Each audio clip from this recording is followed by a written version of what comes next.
Good. Sounds good. Okay, let's get started. All right, Cool. fabulous.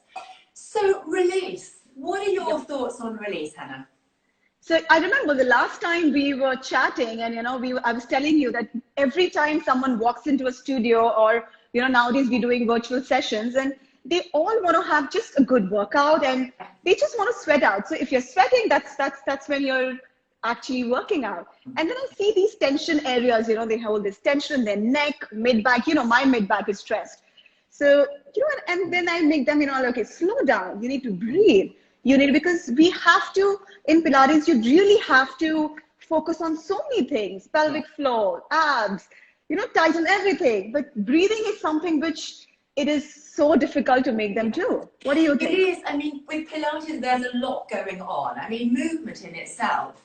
But I think, the difficulty is, Pilates is about connecting the mind with the body and moving well. So the way I sort of see it when I see a body in front of me is, if we are forward, which most of the time we are, because we're either bending over people, or everyone is, most people are working from home at the moment. So we're either over a computer, we're over something, and we become forward beings. And so the majority of bodies that come into the studio and I work with arrive here or here, or let me show it here, in the hip flexors. True. So if I go straight into working these bodies out, and most of my stuff is the classical mat that I love, they are going to be taking that forwardness with them in their workout, and they will not find the back of the shoulder. The back line. So true. The glutes. It is so important, because when we come on to the more difficult movements, the more challenging movements, if we cannot find that connection with the back of the body, we haven't got the strength to perform the movements well. So most people who I work with one-to-one, we will always begin first of all, I get them in standing to get them to see, if they to imagine the mat was behind them, most of us will be forward of our mat. So I get people to connect with their mat, mid-back, sacrum, feet, back of the head, so that these areas, when we are on our mat, we can find release and weight into them, so that we can find and let go through the muscles at the front of the body that pull us forward and pull us away from our mat. So we start to then find our mat. If we find our mat and can let go of our forwardness, we then access the breath through the back of the ribs, because in the 100, if our breath is up here, we're going to be beating from the front. Correct. So and true. How do we ever get nice strong arms if we're always in our front line? We have to find the back of the body. So release for me in my work is really important. And until somebody has really found how to let go around a joint, how to allow their mat to support the bones of the body, before we begin, find the breath in the back of the body, find release through the breathing muscles that tend to be here, they're not going to understand the cueing. And the cueing, I'm always talking about the back of the body. The back of the body. Left through the front, find width through the top line, and find that strength through the back of the body, because it's those muscles that power us into certainly the classical movement. So true, So it's really important. And again, a lot of postural problems come from not necessarily physical strain or stress, but emotional strain or stress, tension, gripping. Again, I don't know if you experience as well with people you work with, that so often the understanding of Pilates is that it's the abs. We tighten the abs, we pull them up, we pull them in. So, and that can create a lot of gripping and tension, which can block a movement. That's right. It's very much for me stripping away the muscles, the over shouty muscles that we don't need in the movement to find the deeper lying muscles that are actually going to be creating the length through the pelvis, the spine, the shoulder girdle, so that when we start moving, those more superficial moving muscles are free to move the body with the support from the inside. And that to me is where, you know, Pilates is so genius, because, you know, by getting in touch with our bodies, feeling our connection with the mat, knowing when we're forward of our mat and how to release that forwardness, we find the muscles, the powerful muscles, to really bring in the movement in a much more balanced way. So yes, does anybody relate to what I'm saying? I'm sure. Can anyone sort of you know, just put in your question, guys, and I'm sure we can answer. So, you know, it's so important, like what you said, you have to be connected with your body. It is so important. Yes. So a lot of times it's just when someone walks in for a session, they are just there, you know, they feel good, they walk out, and again, they are like this, you know. So a lot of times when someone's walking out of my studio, I'm like, you know, why are you hunched? You have to just sit straight, stand straight. So it's just not doing it in the session. You have to do it throughout the day. So it's just not that 1 hour. You have to make sure your sit bones are down, your spine is straight, you're like, you know, you're reaching tall, you feel tall. So it's so important to do it throughout the day. It is, right? Again, if we strip it back a little way and we give people the chance or the opportunity to actually sit without movement for a bit. So that we can get a feel for where we're holding tension.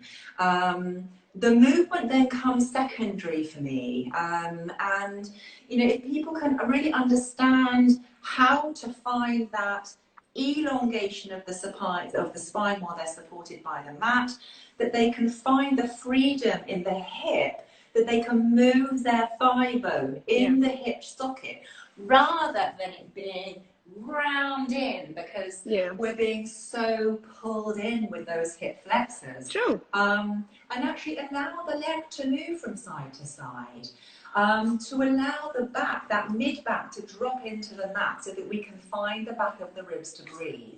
That comes first.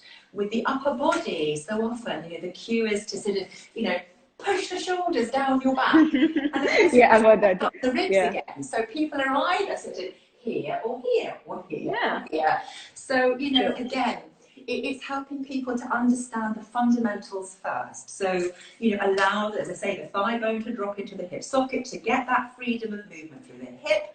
So we're not gripping at the hip flexors, allowing the spine to feel heavy, finding the feet. So often we're so pulled into our center that we're not even in contact with the feet when we're lying on the mat. And that sit bone to heel connection, as you say, is so important through that back line, so that we can work the whole of the body, not just the trunk. And, you know, again, finding that breath through the back of the rib. Once we've found that connection of the rib cage, we can then build the opening of the collarbone, not at the expense of the rib cage that has gone before. If we try and do it all in one go with very big, all-inclusive cues, then we don't find the separation and the real connection of the powerhouse that ultimately, for me, provides length and elongation. So, you know, I want to move my body with length. I want to feel that the breath is in the back of the body, not up here. I want to be able to let all this go.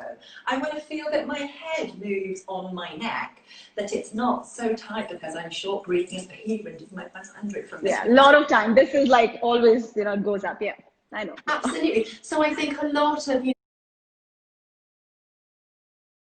know, our role as instructors is very much helping people to know, you know, how it feels to release. I mean, so often I think, especially in this day and age, you know, life is so busy, and we just want to move the body, get our Pilates tick in its box, our Pilates done, dusted, carry on as normal, go back to my normal life. And as you say, you know, Pilates can be, it's a lifestyle, it's a way of moving. True. So again, I think as instructors, if we can begin to help people understand those basic fundamentals, that relationship of the pelvis with the spine and the shoulder girdle in connection with the feet, then we can take that same movement, whether we're sitting, whether we're standing, whether we're walking.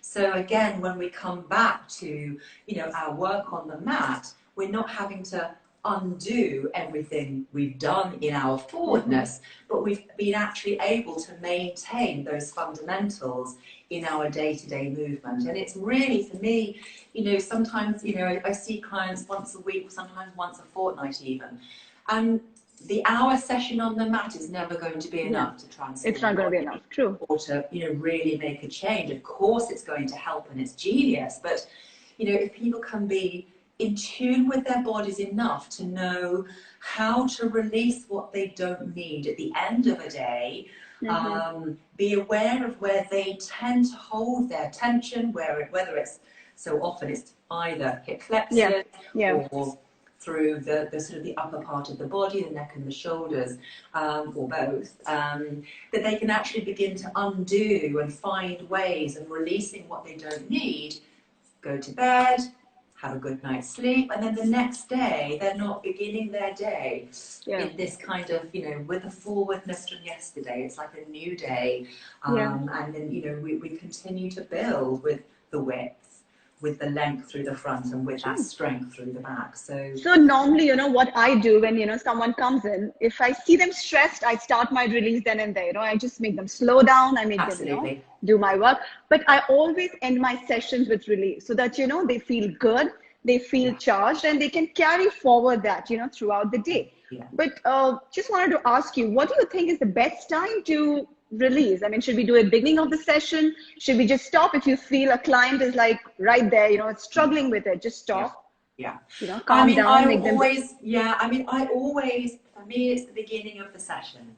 Because if I'm going to be helping them to connect with their body and move well and really feel the connection, if they're being blocked by the hip flexors being tight through the front, there's no way they're going to be able to find the glutes, to be able to lift the leg from under the glutes.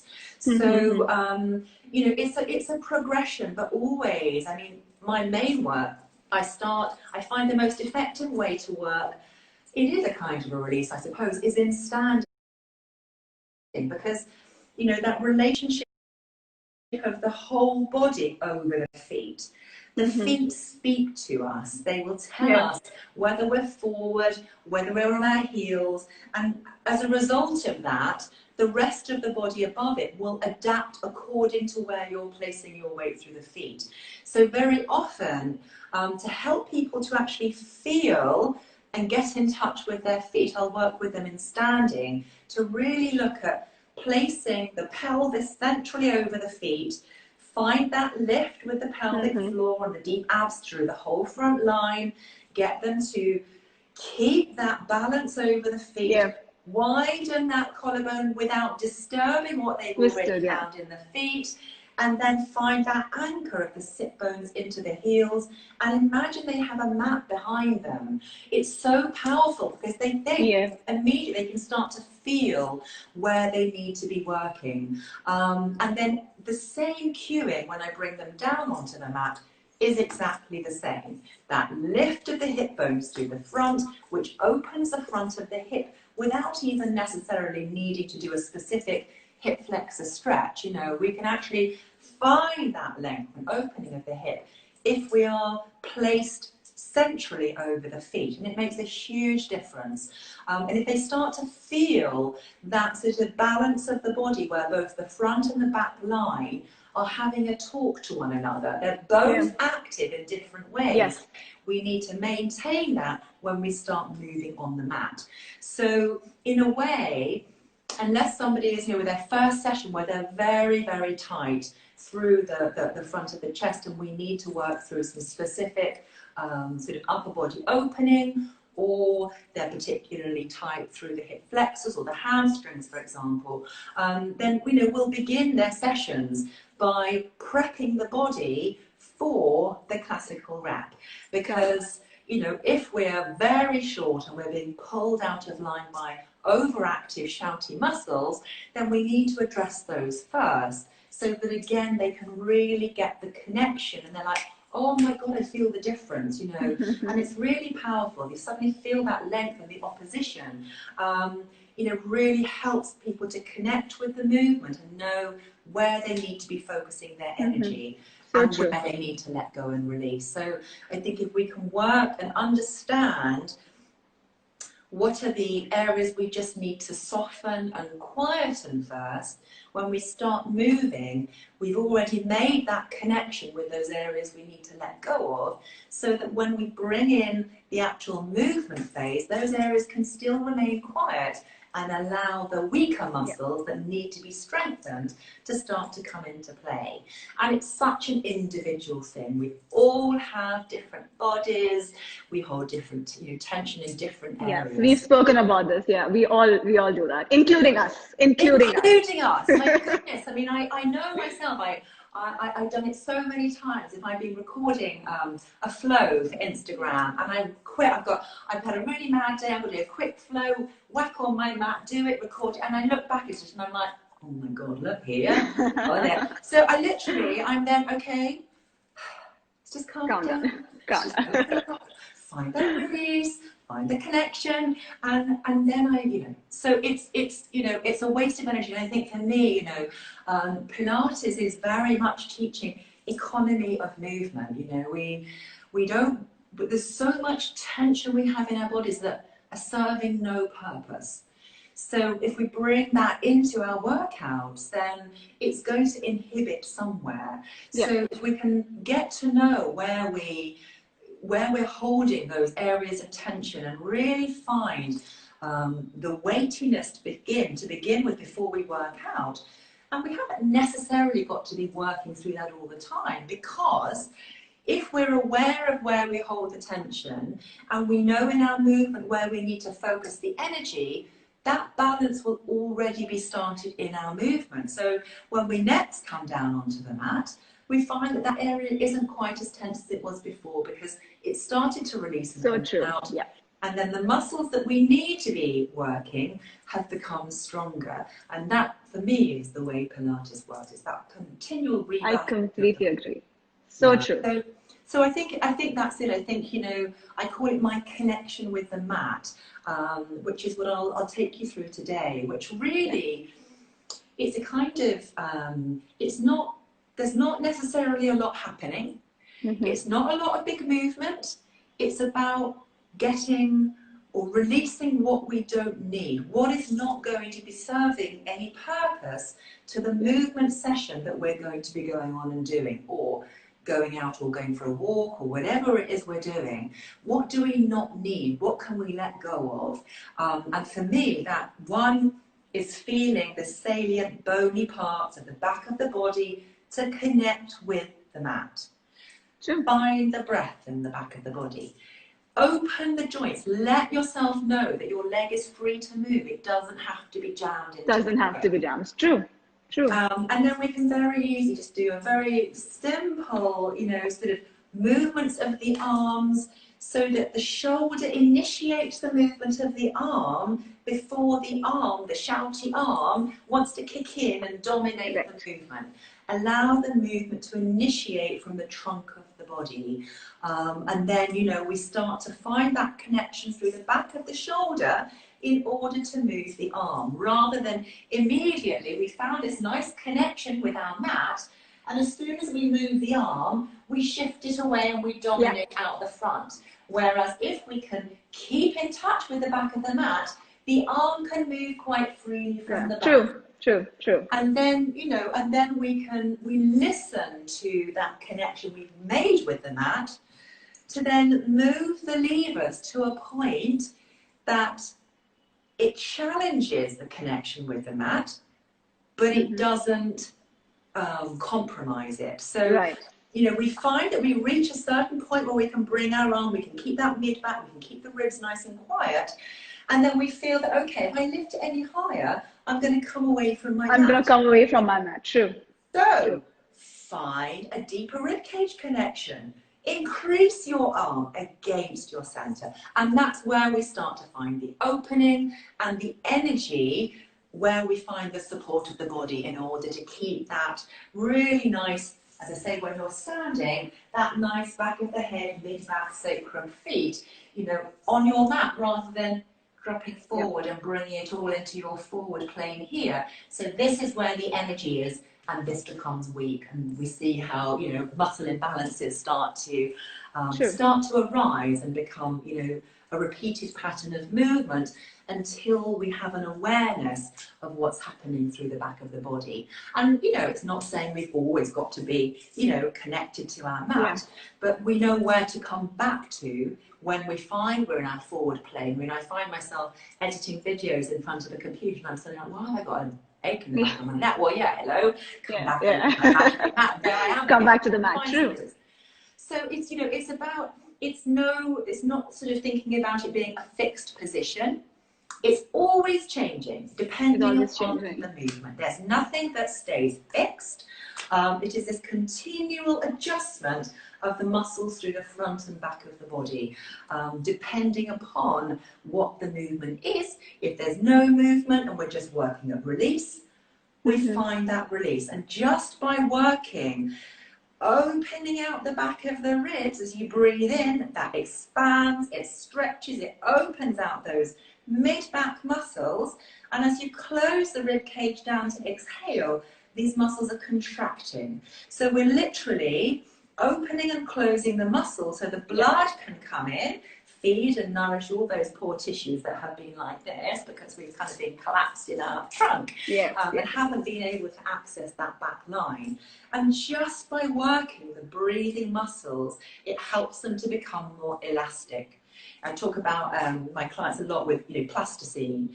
You see a blob of plasticine and it's this cold, hard blob, very inelastic, you know, not mobile at all. As soon as you start moving it, playing with it, stretching it, it becomes all elastic and lovely and movable and warm. And the breathing muscles are exactly the same.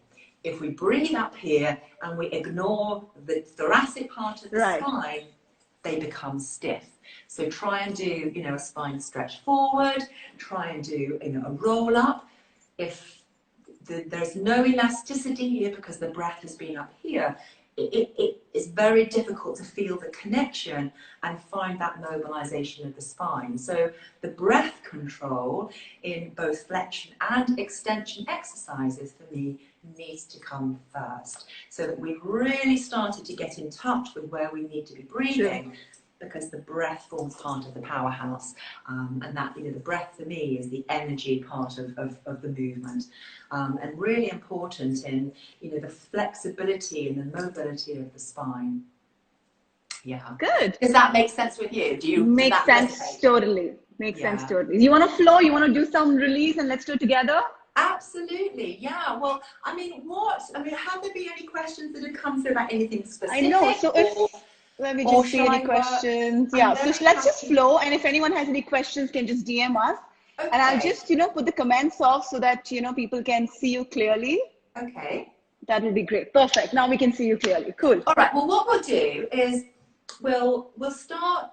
I mean, I think, you know, for release work, for me, it's about letting go. So we need to have the mat beneath us. So we'll lie on the mat with knees bent.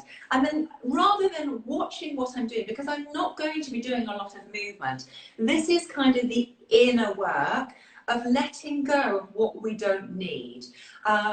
Because I think it's so often missed. And it's so often seen as being boring. But unless we can connect with this, we miss out so much that we need to access the mat work. So I'll work really, so just listen to the cues, even rather than watching what I'm doing. And if you can, just try and feel into your own body, get a sense of where the weight is being placed on the mat, and I will just talk you through how I work at, you know, releasing my own body, and my clients as well. We'll bring in a few movements, but not a lot of movement, because I think this is about undoing what we don't need in order to prepare the body for mat work. Does that sound cool? Perfect. Awesome. Okay, so let's come down onto the mat. So we're first of all thinking about having the feet round about hip bone distance apart. So think of your sit bones and have your feet kind of in line with your feet, and your feet are parallel, okay? And just walk your bum a little bit closer into your heels, and then you're just going to roll back down. Okay. Now, if you have any neck problems or you find you're very tight in the back of the neck, then just have a small flat cushion under your head. We're just looking at the face being sort of parallel with the floor, so the back of the neck is just nice and long. And your arms are just resting by your sides. We're thinking of the alignment of the lower part of the leg being this imaginary line that runs from the hip bones through the center of the knee, through the second toe, okay? So we're just lining up the lower part of the body. And again, with the feet, I want you to imagine you have 3 points on the base of your feet. Base of the big toe, base of the little toe, center of the heel. Okay, so again, just get a sense for the different parts of the body that are coming into contact with the mat. There's no right or wrong at this point. It's just purely listening to where your body is placed. Do you feel the weight of your pelvis coming through into the center of the trunk? Do you find it more through onto the sit bones or onto the tailbone? Just listen and just sense where you feel you're in touch with your mat. Again, through the shoulders, a lot of us will feel quite lifted with the shoulders away from the mat. That's fine, don't start changing anything. We don't need to keep pushing the shoulders down. We're just looking and assessing where our body is in connection with the mat. So the mat is going to feed back to us. So the first area that's really helpful to look at is the pelvis.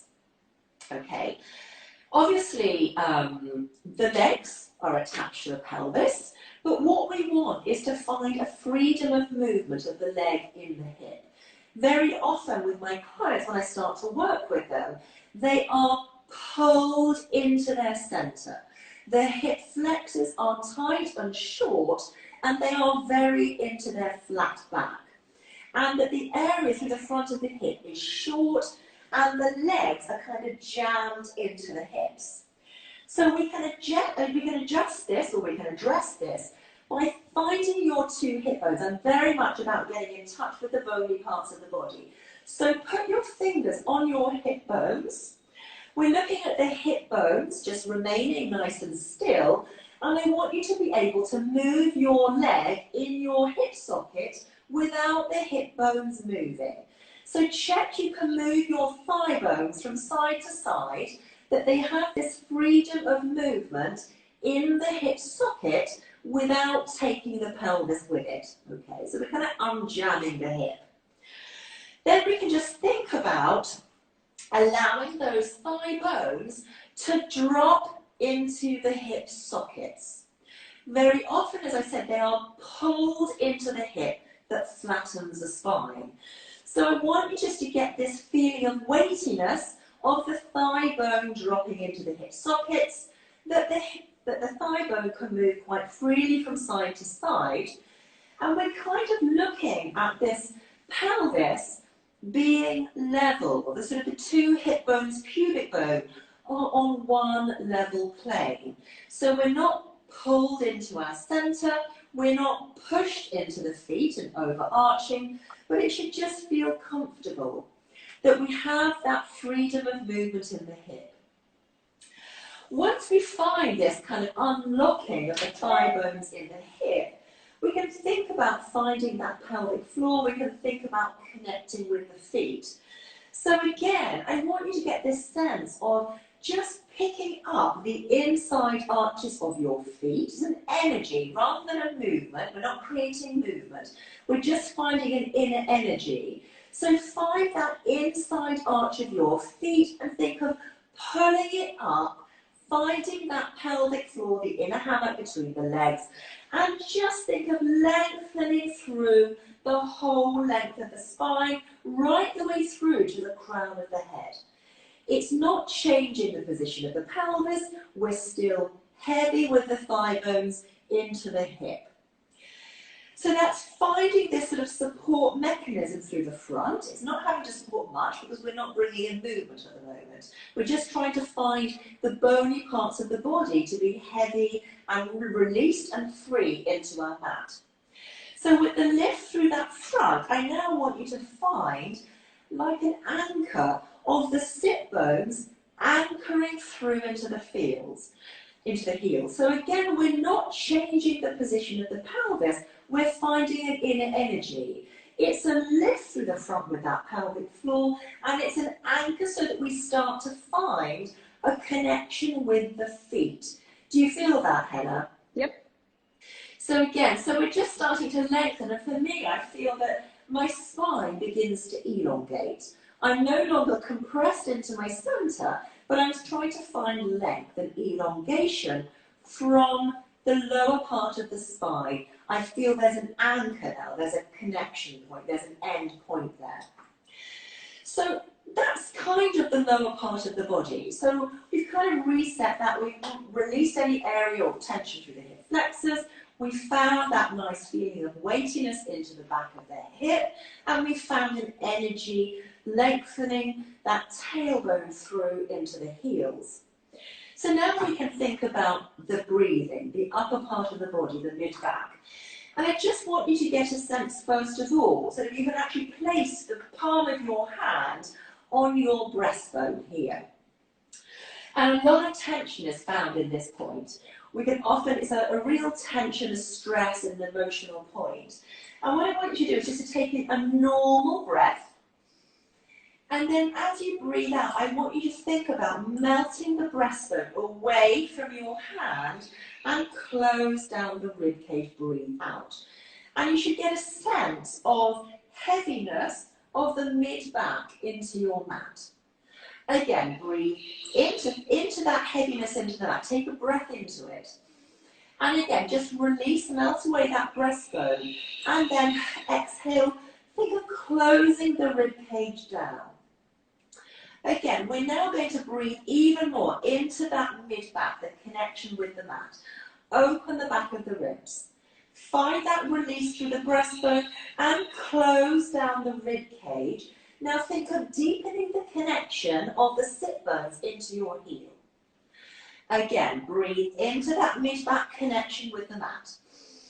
Open the back of the ribs, release that breastbone, close down the rib cage, find the energy through the back of the body, sit bone to heels. Lovely.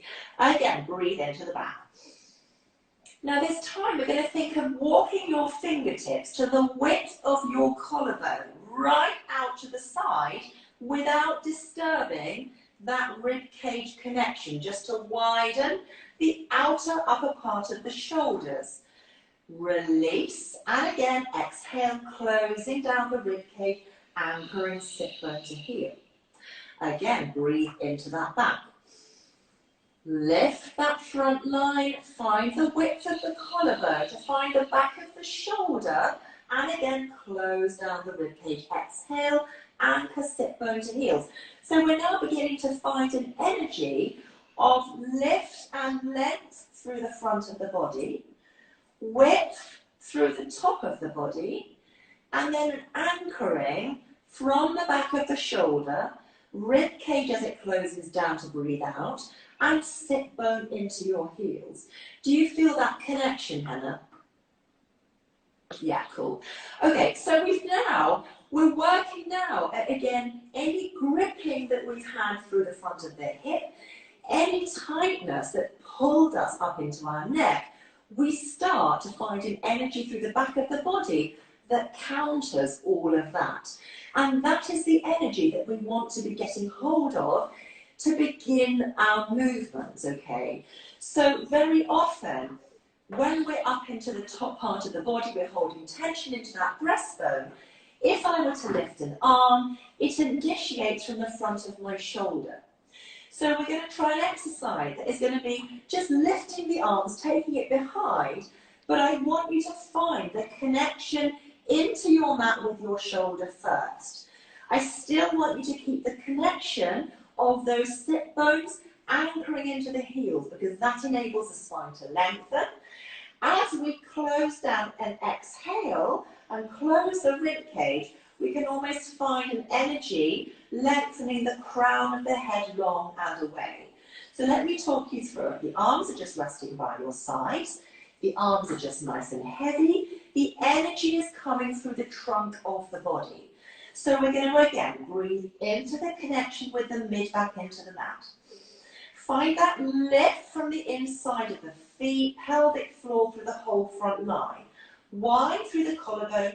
Find the back of the shoulders. Exhale, releasing the breastbone, close down, and send those sit bones into the heels. Exhale. Take a breath into the mid-back. Now find the connection of the shoulder with your mat. Plug the shoulder into the mat, and then the arms are going to float up, but I want you to keep the rib cage quiet. So if you just look at my rib cage now, what we want to avoid is lifting the ribs. We want to keep the ribs quietly into the mat and take the arms back as far as you can without lifting the ribs. Breathe in. And as you exhale, initiate the return with the back of the shoulder and bring them back down to the mat again. Find the back of the shoulder, find sit bone into heel. Again, breathe in. Pull up the front line, keep wide. Find the back of the shoulder, sit bone into heel to keep that length through the lower part of the body. Hold your arms there and breathe in. Now deepen the rib cage connection through the back of the body and see if you can increase your movement back of the arms without disturbing the powerhouse. Yeah. Breathe into the back. And again, find the lift through the front, the width through the top, and initiate the return with the shoulder. Fantastic. One more. Breathe in. Again, find the lift, find the width. Keep the connection with the back of the body. The shoulder leads. The arms go back without disturbing the rib cage. We still stay connected, sit bone to heel. On the next exhalation, see if you can increase the range of the arm without disturbing that connection with the mat. Again, breathe into the back and initiate shoulder the movement first. Close the rib cage, exhale, send sit bones into your heels. Lovely. Okay, so that's finding this connection with the back line of the body so that we start to initiate this movement. We're keeping the rib cage and the shoulder, finding a connection here that stops the initiation from the neck or from the top part of the shoulder. It'll often reveal where we're holding our tension. I don't know if you noticed whether you found everything here. And so we find a different energy. And for me, Pilates is about the energy of the breath without even necessarily moving to begin with. We find that energy through the front to elongate. But first of all, we have to check that the bony parts of the body are free, they're long, they're wide, and they're not being pulled forward. So we find that first. Back of the pelvis, spine, the rib cage, back of the head and the feet. We find these connection points. We bring in the breath. We find that support system to lengthen the front, widen the top. We find the back of the shoulder, we find the back of the arm, and then we find the back of the body, sit bone to heel. And it's that. This feels so good, yeah. It just leads into that opposition. So the understanding of opposition has already been found without necessarily bringing in the movement. So the body is then prepared, the brain has felt a difference in the way we're moving. So when we add movement to it, that connection is already there. So then I would normally bring that into standing with people so they can feel exactly the same. And that really for me is how you then bring exactly that principle with the mat behind you into standing, and reconnecting with your mat. So for the day-to-day kind of bringing what we do on our mat into our everyday is where that really comes from. Now, obviously, there are going to be a few sort of tension areas that we're always battling with. Generally, it's through here, which will affect the area through the upper part of the shoulder. The other area is the hip flexors. So I think, something you were sort of saying about release, when would somebody, do some release work? So this sort of thing that we're doing now is something that certainly I would, begin somebody new with. But I would get the person I'm working with to be able to do it by themselves. So the end of the day, to work with this is really powerful, because if we've been very forward and we've become the shape of our chair where we're all in our hip flexors and we're taking that into our movement, the undoing is where we find it on our mat. So at the end of the day, 5-10 minutes, get on your mat, get into that position, find the back of the body, explore. There's no right or wrong because we are all different.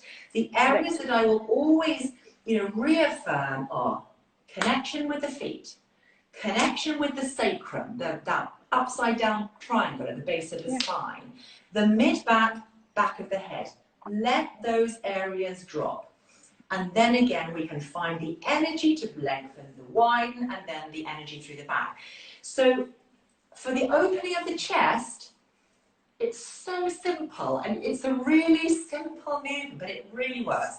We literally add taking your arms into this position, okay? So the elbows are bent, you can have it slightly higher or you can take it lower. So we bring it onto the mat, so we just come back into exactly the same position we've been working with, and we allow gravity to do the stretch for us. Again, so often I see, people stretching and they're yanking their head over to the side and really opening it out and stretch. And the amount of tension that's being placed to achieve a stretch will often take away the benefit of the stretch. So gravity can really be on our side if we find that same position, we find that point of release. So again, we come back down. We find that we can move those thigh bones from side to side. The pelvis can feel nice and heavy. We can find the back of the sacrum. Again, we can find that really nice opening at the front of the hip thigh bones, sink into the hip sockets. We find that inner lift from the inside of the feet through the front line. We find the anchoring sit bone to heel through the back line so that we are out of our center. We're not pulled into our center. Again, with the upper body, we can work with the release, soften the breastbone, find the back of the ribs, breathe into that mid-back connection, start to open out the muscle through the back of the ribs, back of the rib cage, thoracic part of the spine, find the shoulder in connection with the mat. So all we're going to add on from there is simply to take the arms, bend at the elbow, and just allow them to hang. Do you feel a stretch? Yeah. So very often, for me, I'm clearly very tight through my upper body this morning because the tendency for everybody is that they want to say, oh, I'm really good at this, and they push their shoulders and they push their hands down onto the floor. That is not the objective. That is not where we want the energy. It is forcing something that does not need to be forced. So we just allow the arms to hang. We allow gravity to do its work.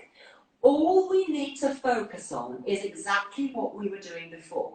So again, we find the lift energy through the front, we find the release through the breastbone to find the energy into the mid-back. We breathe into the back of the ribs, we lift the front line, we widen the top line, we release, close down the rib cage from the back of the body, send the sit bones into your heels and see how that stretch increases. Breathe into the back of the rib skin. Draw up the front line, keep wide, soften, no pressure on the arms. It's purely through the powerhouse, back of the ribs, sit bone to heel. Just allow gravity to open out the front of the chest. We just work with the breath. Gravity does the work for us. The energy is through the trunk of the body. If we are lifted in the rib cage, we will find that we can get the arms onto the mat. But we have lost our center. So the whole objective is to find the relationship of the pelvis, the spine in its most elongated form, the shoulder girdle in connection with the feet. That's what we found first. We simply add the arms onto it. That will reveal where we need to work. And just 5 minutes working with this will help to redress the balance. Gravity helps to open. We're then working to increase the elasticity through the back part of the body, through the thoracic part of the spine. The muscles start to open. They start to bring in the interchange of blood and nutrients and oxygen for the tissues to be healthy. And then as we exhale, close down, we are then strengthening and working the muscle. So by working on your breath, allowing those arms, this whole area from the breastbone right the way out through the anterior deltoid, the front part of the arm, keep working with the breath, keep working with that elongation from the back of the body, back of the ribs, back of the shoulder, sending those sit bones into your heels to find that elongation of the spine. As you exhale, send the sit bone to heels, and then think about lengthening the crown of the head long and away in opposition. Grow the spine taller, make it feel longer and more elongated whilst you're working through the width of the body, through the back of the ribs, to be opening and stretching and working and closing, and opening and stretching, and then working and closing. The opposition is working with the genius two-way energy that again maintains that elongation in the spine and the frame of the body when we add in the classical rep. But if we have undone and worked to just gently open the front of the body without forcing it and adding energy that we actually don't need, it comes back to this economy of movement where we take away what we don't need. We don't need all this effort through the front. We need the energy through the center of the body to remain elongated, to find a connection with the back of the body, so that when we begin to bring our workouts into play and our movement, we've already found where we need to place the energy to begin to work. So that certainly for me is and again, when you're in that position, you can be working with, you can also, just bring your head, move your head from side to side. Again, once we've found that length of the spine, if we've been in a situation where we've been plugging the chin forward because we've been over a computer or something, just by being in that elongated position on your mat, arms out to the sides, you're connected with the mid-back, the head is long, just by moving the head from side to side, is mobilizing the joints of the neck. They've already elongated. There's nothing, you're not down on your mat. Yeah, you're not restricted. True. We suddenly go, ooh, and then we find we can move. And again, the spinal, all the joints through the cervical spine are suddenly like, oh my God, I can move. Hallelujah. This felt great. This felt really great. I've told you that before. This felt really great. It's really, and again, it's so simple. It's not complicated. It's not difficult. Anyone can do it. Again, if people are very tight in the hip flexors or they have low back pain, if that position is uncomfortable for them with the feet on the floor, do exactly the same, but have a chair underneath your calf. So you're not even having to support. End of the day. And also for the wall, we can also put them on the wall instead of, making them, no? Exactly. We can put them on the wall. So it just disconnects everything. So it's allowing that pelvis to drop. It's allowing the spine to drop, to begin to elongate, find its length, find its, ability to mobilize. So, when we come into doing, a spine twist or something, we've already found length. We've already got that two-way opposition. We've already got the breath. It's the rib cage that moves us around the body, around the spine. So if we've already found that elongation of the spine, we suddenly think, oh, we have movement there, and we move more than we actually would have been able to if we were still in this shortened, compressed, into our low back, into the cervical spine, immobile through the thoracic. You know, it's really genius. And then so many different exercises come from that position. I've done a series of 3 videos or tutorials really on release, which focus on upper body release, focus on the hip flexors, they focus on the hamstrings. The basis of them is exactly what we've been doing today. And they sort of go on to demonstrate what, you know, how working in this way enables you to access, you know, the exercises of the classical mat. You know, again, if I sort of show really how, you know, the single leg stretch, for example, if we start off, you know, in our hip flexors here and we haven't released it, it's literally, you know, we're still in our front line. So I'm not doing anything with my back line here. I look as though I'm doing the single leg stretch. Whereas if we had found the connection with the back of the pelvis, as this leg lengthens away, I can open my hip because I have my back line. I can take it lower because my glutes are active. There I find the stretch.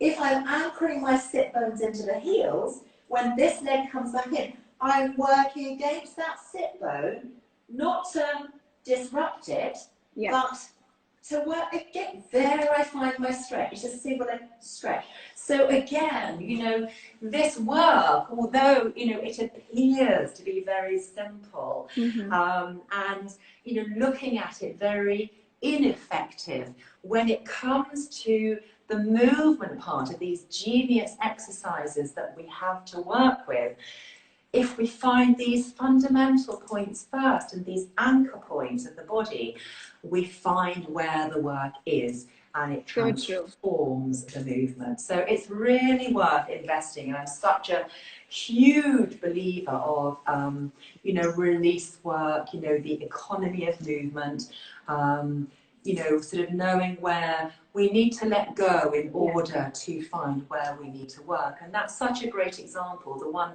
where you bring your arms out to the side. I mean, some of us, you know, are fine in that area. We don't need to do much work, but the majority, me, absolutely, most definitely included. Me too, me too. Is well.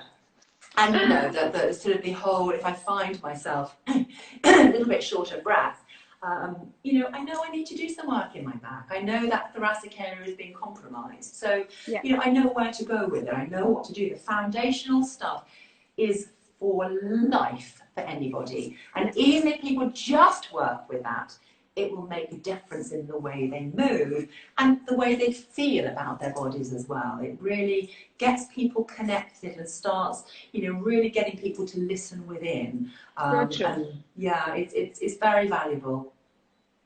So true. So for everybody, you know, Catherine does, you do Zoom classes twice a week? I do instructional mat. I do my classical mat classes. So they are perfect. So whoever wants to join in, just check out her website. It's got tons of release videos. She's awesome. You guys. I do two live classical classes. One on a Monday evening, and that's with the Magic Circle, and then I do a Wednesday morning, which is this classical mat. And we've always worked with the first sections of classical mat because that is what warms up the body and it preps the body. And then I cherry pick exercises from the second part of the rep. So it's always progressive.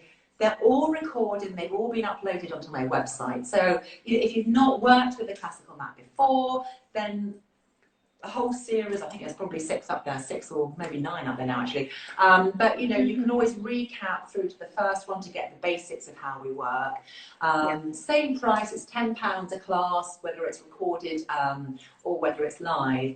And then, as I say, there are the release tutorials, which for me, you know, they are foundational. But yeah, check it out. It's KSJBodyControl.co.uk. So yes, and you know, get in touch. I'm really, really happy to chat through anything you might be struggling with. You know, my biggest thing is sort of, you know, one-to-ones and instructor mentoring, just troubleshooting areas that, you know, we all have struggle exercises and areas in our body that, you know, we don't quite find that connection. So all levels. I love working with anybody. It's a joy.